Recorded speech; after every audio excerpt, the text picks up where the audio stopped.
Warangal parliament నుండి మొట్టమొదటిసారిగా 3 దశాబ్దాల తర్వాత మహిళ పార్లమెంట్ అడుగుపెట్టబోతున్నారు. ప్రస్తుతం కడియం కావ్య మనతో ఉన్నారు.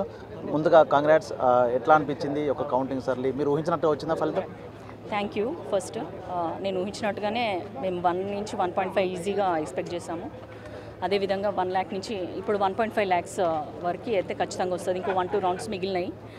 సో నా మీద నమ్మకం పెట్టుకొని ఫస్ట్ నాకు టికెట్ ప్రకటించిన సోనియా గాంధీ గారికి, మల్లికార్జున ఖార్గే గారికి, తర్వాత రాహుల్ గాంధీ గారికి, మన ఇక్కడ పిసిసి ప్రెసిడెంట్ మరియు సీఎం రేవంత్ రెడ్డి గారికి నా ధన్యవాదాలు. అదేవిధంగా నన్ను నమ్మి ఓటేసిన ప్రజలందరికీ, వరంగల్ జిల్లాకి సంబంధించిన వరంగల్ లోక్సభ పరిధిలో ఉన్న ప్రజలందరికీ కూడా నా ధన్యవాదాలు తెలియజేసుకుంటున్నాను. నేను ఏదైతే ప్రామిసెస్ చేశానో అవి ఫుల్ఫిల్ చేసే విధంగా నా ప్రయత్నం ఉంటుందని మీ ద్వారా వాళ్ళందరికీ తెలియజేసుకుంటున్నాను.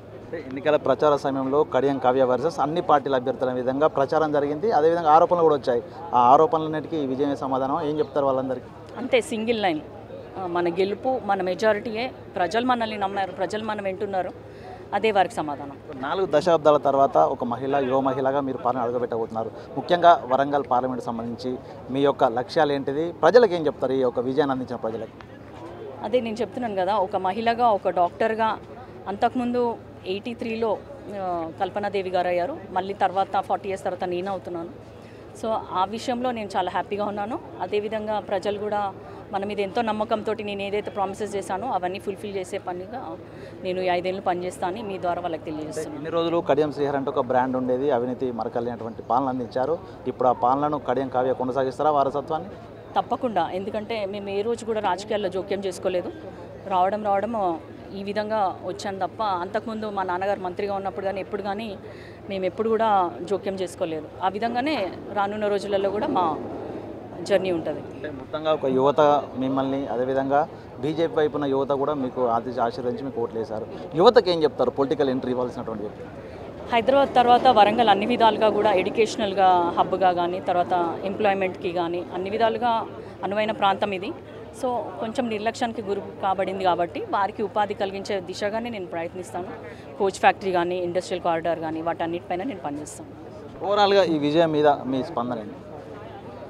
ఈ విజయము చాలా బాధ్యతని పెంచింది. ఖచ్చితంగా కష్టపడాల్సిందే. ఈ 5 ఏళ్ళు అందుబాటులో ఉండాలి ప్రజలకి, వాళ్ళ సమస్యలు తెలుసుకోవాలి, వాళ్ళకి ఒక భరోసా ఇవ్వాలి. నేను ఆ ప్రయత్నంగా నేను ఉంటాను. Thank you madam. ఇది మొత్తంగా వరంగల్ ఎంపీ కడియం కావ్య స్పందన. ఈ 5 ఏళ్ళు కూడా ముఖ్యంగా యువతకు, వెనుకబడ్డ వర్గాలకు పనిచేస్తాం, వాళ్ళ అభివృద్ధి ధ్యేయంగా పనిచేస్తామని కూడా కడియం కావ్య చెప్తున్నారు. వీడియో జర్నలిస్ట్ సంతోష్తో వేణు బిగ్ టీవీ, వరంగల్. ఈరోజు వరంగల్ పార్లమెంట్ ఓటింగ్ మనం ఇక్కడ కౌంటింగ్ ఇక్కడ జరుగుతుంది ఎన్మాముల మార్కెట్లో. దాంట్లో ప్రస్తుతానికి 7-8 rounds అయినట్టున్నాయి, 9 అయినాయి. మనకి 90,000 కాంగ్రెస్ పార్టీకి, కాంగ్రెస్ అభ్యర్థిగా డాక్టర్ కడియం కావ్యకి 90,000 లీడ్ ఇచ్చారు. ఇంకో 9 rounds ఉన్నాయి. సో అదంతా అయిపోయే వరకు కూడా మనకి 1.5 కంటే ఎక్కువ మెజారిటీ మేము ఎక్స్పెక్ట్ చేస్తున్నాము.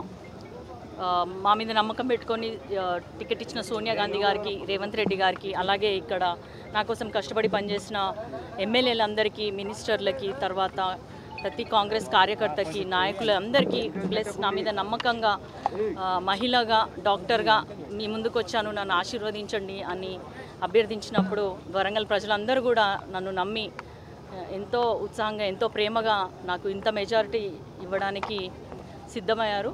కాబట్టి వాళ్ళందరికీ కూడా నేను ఏదైతే ప్రామిసెస్ చేసినో అవన్నీ ఫుల్ఫిల్ చేస్తాను. ఈ 5 ఏళ్లలో వాళ్ళకి అందుబాటులో ఉంటాను. అన్ని సమస్యల మీద అవగాహన ఉంది కాబట్టి ఖచ్చితంగా అవన్నీ తీర్చడానికి ప్రయత్నిస్తాను. Thank you. For more videos like this, subscribe Big TV channel.